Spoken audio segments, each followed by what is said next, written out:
ఓం సాయిరామ్. సాయి భక్తులందరికీ నమస్కారం అండి. అందరూ ఎలా ఉన్నారు ఫ్రెండ్స్?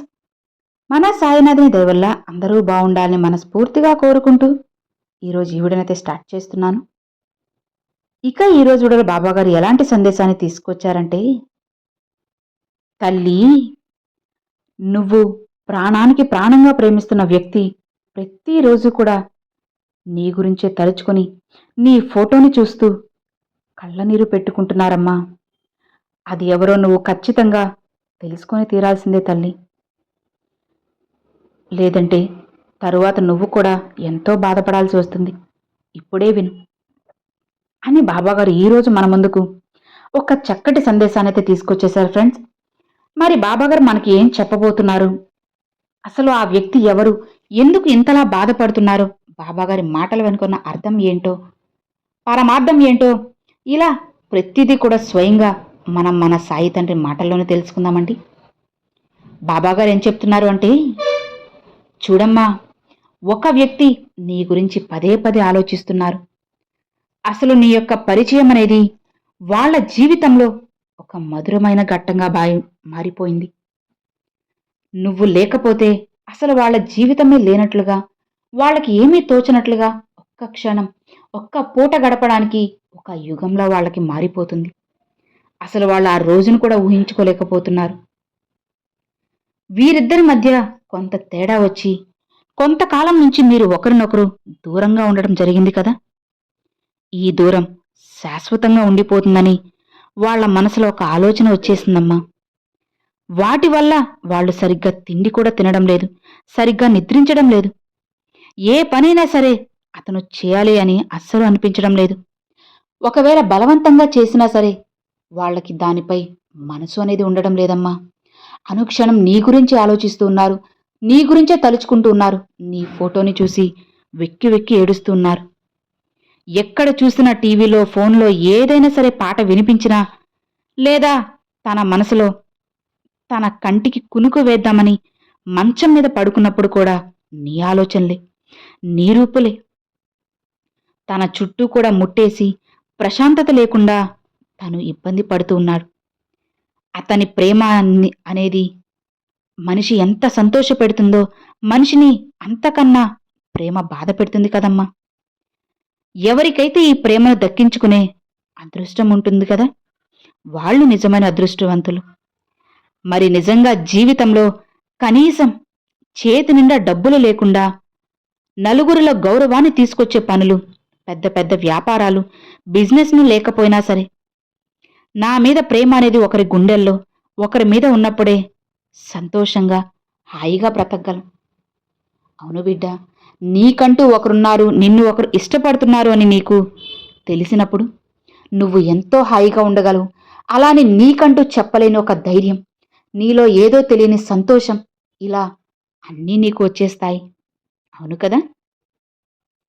అలా కాకుండా ఎప్పుడైతే ప్రేమ లేని జీవితం నీకు కలుగుతుందో, ఒకరి మధ్య ఒకరికి గొడవలు వచ్చి, అసూయ వచ్చి, నచ్చకపోవడం వల్ల జీవితం సగం గడిచిపోతుంది. కాబట్టి బిడ్డ, అతను నీ గురించి ఎంతలా ఆలోచిస్తున్నారంటే, అతను నిన్ను గుర్తు చేసుకుంటున్నాడంటే, అతను పదే పదే నిన్ను తలుచుకుంటున్నారు. కాబట్టి నీ ఎడబాటుని తను అంగీకరించలేకపోతున్నాడు. తన మనసు ఏమాత్రం కూడా సహకరించడం లేదు. తను ఎప్పుడూ కూడా ఎంత బిజీగా ఉన్నా సరే, ఎప్పుడు నీ ఆలోచనలనేది అతని చుట్టూ తిరుగుతూ ఉన్నాయి. ఎప్పటికప్పుడు నీ ఆలోచనలే, నీ మాటలే, నువ్వు తనకి ఏదైతే తనతో గడిపిన క్షణాలు, నీ మాటలు అనుక్షణం వాళ్ళకి ఇవే గుర్తొస్తూ ఉన్నాయి. నువ్వు చాలా అంటే చాలా అదృష్టవంతురాలు అమ్మా. నీకంటూ నిన్ను ప్రేమించే వ్యక్తి ఒకరున్నారు. బిడ్డా, కొంతమందికి ప్రేమ అనేది పెదవుల మీద చూపించడం అస్సలు రాదు. మనసు నిండా ప్రేమ ఉన్నప్పటికీ కూడా పైకి కోపంగా, ఆవేశంగా, ఒక శత్రువులా బిహేవ్ చేస్తూ ఉంటారు. కానీ మనసులో ప్రేమ అనేది అలానే ఉంటుంది. ప్రేమను గుర్తించి అవతలి వారిని, అంటే అవతలి వారు కూడా మనిషిని అర్థం చేసుకొని తన జీవనశైలి మార్చుకునే ప్రయత్నం చేస్తే జీవితం సరదాగా, ఆనందంగా ఉంటుంది. ఇలా చూడమ్మా, మీ ఇద్దరి మధ్య ఎడబాటు అనేది జరిగినప్పటికీ కూడా ఆ ఎడబాటు అనేది కొంతకాలమే ఉంటుంది. అంటే ఆ కొంతకాలం కూడా నువ్వు ఎంత గుండె నిబ్బరం చేసుకొని నీకున్నంత ధైర్యం అనేది నింపుకొని తను ఉండలేకపోతున్నారు. నిజానికి చెప్పాలంటే ఆడవాళ్లకంటే మగవాళ్ళకి ధైర్యం ఎక్కువ అని చెప్పి సమాజం అనుకుంటూ ఉంటుంది కదా. కానీ మగవాళ్ళు ఎంతో గుండె ధైర్యం కలిగిన వాళ్ళు అని అందరూ కూడా అనుకుంటారు. అది నిజానికి పొరపాటేనమ్మా.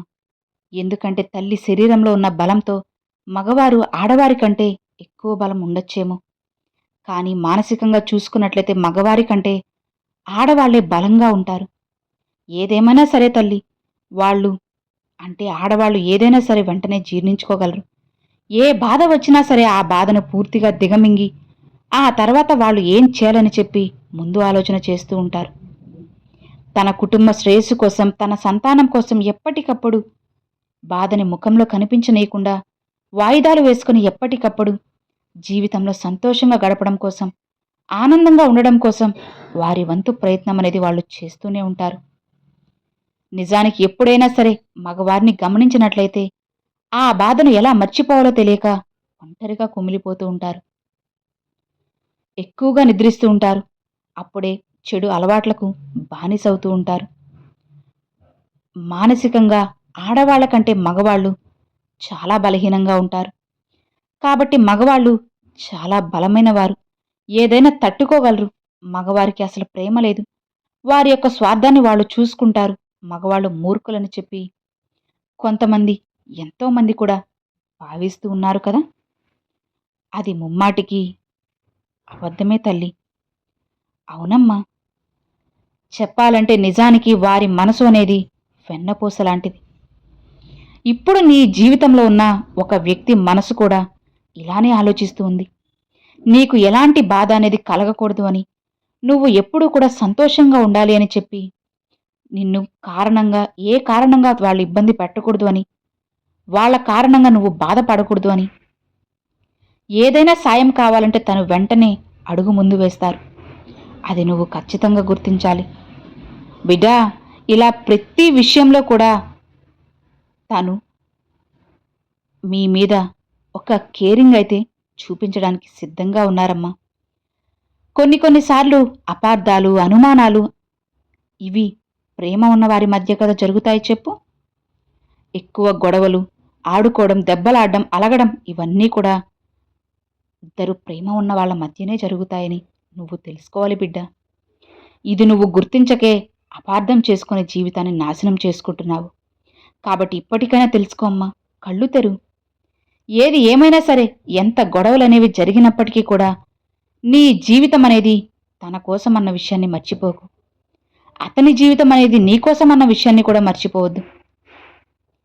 ఎప్పుడైనా సరే మనిషికి మనిషి తోడున్నంత వరకు వాళ్ళ విలువ ఎదుట వ్యక్తికి తెలియకపోవచ్చు. ఎప్పుడైతే ఆ వ్యక్తి మన నుంచి చిన్నగా దూరం అవడం మొదలెడతారో ఆ క్షణం నుంచి గతంలో నన్ను ఎంత కేరింగ్గా చూసుకున్నారో, ఎంత ప్రేమించినా, ఎంత నొప్పి తగలకుండా చూసుకున్నారని, అతని వల్ల నాకు సమాజంలో గౌరవ మర్యాదలు దక్కాయి అని, నేనే అనవసరంగా అపార్థం చేసుకున్నానని, ఇలా రకరకాలుగా ఆలోచించినప్పటికీ కూడా కాలం చేజారిపోయాక ఏమవుతుంది చెప్పు. గాజు వస్తువు అనేది కింద పడి పగిలిపోయాక అది మళ్ళీ తిరిగి మునుపటిలా అతుక్కోగలదా? ఒకవేళ అతుక్కున్నా సరే మునుపటిలా స్వచ్ఛంగా, అందంగా ఉండగలదా చెప్పు. ఆలోచించు బిడ్డ. నేను ఏం చెబుతున్నానో కాస్త మనసు పెట్టు, నీకే తెలుస్తుందమ్మా. అది చేజారికి పోకముందే నువ్వు జాగ్రత్త పడాలి, జాగ్రత్తగా కాపాడుకోవాలి. బిడ్డా, అందరి మనస్తత్వాలు ఒకేలా ఉండవు. కొంతమంది ద్వేషాన్ని, కోపాన్ని వెంటనే చూపించేస్తారు. వారి మనసులో ఉన్న అభిప్రాయాలను చాలా తేలిగ్గా బయటపెడతారు. కొంతమంది సున్నితంగా, నిదానంగా మాట్లాడతారు. కొంతమంది చిరాగ్గా అరుస్తూ ఉంటారు. ఇలా సున్నితంగా చెప్పేవాళ్లే ఏ మోసం చేయరని కాదు, అలానే నటించేవారే మోసం చేస్తారని కాదు. ఇక్కడ వారితో నీకున్న అనుబంధం ద్వారా, ప్రేమ ద్వారా, పరిచయం ద్వారా, వారితో నీకున్న సంబంధం, వీటన్నిటి వల్ల వాళ్ళు ఎప్పటికప్పుడు ఎలాంటివి చెప్పి, అంటే నీకు ఎలాంటి మాటలు చెబుతున్నారో నీకు తెలిసింది కదా. ఇక నీ చేతులారా వాళ్ళని దూరం చేసుకోవద్దమ్మా. తను కూడా పదే పదే ఫోన్ మోగితే నువ్వే ఫోన్ చేశావని ఎదురు చూస్తూ ఉన్నారు. అదే రకంగా ఏదైనా మెసేజ్ వస్తే నీ దగ్గర అతను నీకోసంగా ఎదురు చూస్తూ ఉన్నాడు. తన కింద నువ్వు తగ్గి నీతో మాట్లాడాలని వాళ్ళు అనుకుంటూ ఉన్నారు. అతను నీకు చాలా దగ్గరవ్వాలని ఆశపడుతూ ఉన్నాడు. ఇక అతి త్వరలోనే మీ ఇద్దరి మధ్య ఉన్న కొన్ని మనస్పార్థలన్నీ కూడా తొలగిపోయి ఇద్దరూ సంతోషంగా ఉండబోతున్నారు. అవును తల్లి, నీ సాయి ఆశీర్వాదంతో అది జరగబోతుంది. అలానే నువ్వు తనతో మాట్లాడవు అని చెప్పి అతను బాధపడుతూ ఉన్నారు. కాబట్టి మంచితనం అనేది ఎవరికైనా ఒకేలా ఉంటుంది కదా. నువ్వు ఎవరినైతే దూరం అయ్యారు అని చెప్పి ఎక్కువ ఆలోచించి నీ మనసుని పాడు చేసుకోవద్దు. నీ మనసులో ఇప్పుడు నువ్వు చేసేది కరెక్ట్ అని నీకు అనిపిస్తుందో అది మాత్రమే నువ్వు ఫాలో అవ్వు. నువ్వు ఎప్పుడూ కూడా నిన్ను నువ్వు కష్టపెట్టుకుంటూ నీ జీవితంలో ఏదైనా సాధించాలని ఒకరిని బాధ పెట్టి అడుగు ముందుకు వేయడం అనేది అస్సలు మంచిది కాదమ్మా. నిన్ను ప్రేమించేవారు నీకోసం ప్రాణం ఇవ్వడానికి సిద్ధంగా ఉన్నారు. నిన్ను ప్రేమించేవాళ్ళు నీకోసం ఏం చేయడానికైనా రెడీగా ఉన్నారు. వారి యొక్క పనులన్నీ కూడా పక్కన పెట్టి పదే పదే నీ ఆలోచనలతోటే అడుగడుగున వాళ్ళు జీవితాన్ని నెట్టుకుంటూ వెళ్తున్నారు. నీ జీవితం అనేది ఇక సంతోషంగా ఉండాలి అని వాళ్ళు చాలా మంచిగా రోజు నా దగ్గర ప్రార్థనలు పెడుతూ ఉన్నారు. ఇంతలా నేను నీకు చెప్పడానికి కూడా కారణం ఏంటి అంటే, కొన్ని సందర్భాల్లో నువ్వు కూడా వాళ్ళనే తలుచుకుంటూ బాధపడుతున్నావు. అది నీ బాబా చూశారు కాబట్టి. నీ స్వచ్ఛమైన ప్రేమను, అలానే ఆ వ్యక్తి యొక్క స్వచ్ఛమైన ప్రేమను కూడా నేను చూశాను కాబట్టి ఇక మీ ఇద్దరి మధ్య ఉన్న మనస్పర్ధలు తొలగిపోయి సంతోషంగా ఉండాలి అని ఆశపడుతున్నాను. అందుకే నీకోసంగా ఈరోజు ఈ సందేశాన్ని తీసుకొచ్చానమ్మా. ఆ వ్యక్తి నీపై ఎంతో ప్రేమతో అనుక్షణం మీతో ఉన్న జ్ఞాపకాలు, మీ ఫోటోల్ని చూసుకుంటూ కంట కన్నీరు పెట్టుకుంటున్నారు. ఎంతమంది ఓదారుస్తున్నా సరే ఏమాత్రం కూడా చలించకుండా, ఏమాత్రం కూడా